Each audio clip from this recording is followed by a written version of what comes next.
Presidenti turk Recep Tayyip Erdogan dhe homologu i tij amerikan Barack Obama u takuan në samitin e G20-s që po mbahet në Turqi dhe diskutuan hapat e ardhshëm në luftën kundër ISIS-it.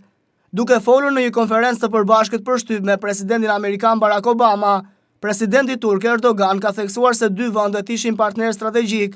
Lidhur me luftën në Siri, Erdogan u shpreh: "Ne kemi diskutuar luftën kundër ISIS-it në Siri me presidentin Obama dhe kemi trajtuar hapat e ardhshëm që do të marrim si pjesë të forcave të koalicionit." Erdogan theksoi se Turqia do të kontribuojë për paqen në botë dhe të vazhdojë stabilitetin e vendosur për krah SBA-ve.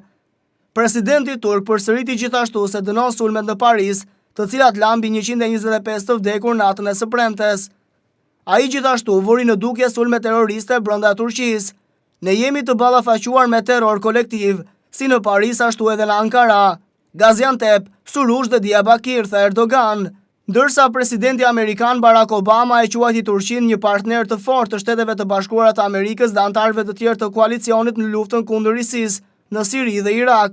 Presidenti amerikan ka falenderuar homologun e tij turk dhe Turqinë për mikpritjen dhe përgatitjet e shkëlqyera që ka bërë për samitin e G20-s. Ai tha se të dy palët diskutuan çështjet globale ekonomike dhe sulmet e fundit terroriste në Turqi dhe Paris. Ai gjithashtu dënoi bombardimet në kryeqytetin turk Ankara në 10 tetor, ku u vranë më shumë se 100 persona, vetëm disa javë përpara zgjedhjeve të përgjithshme.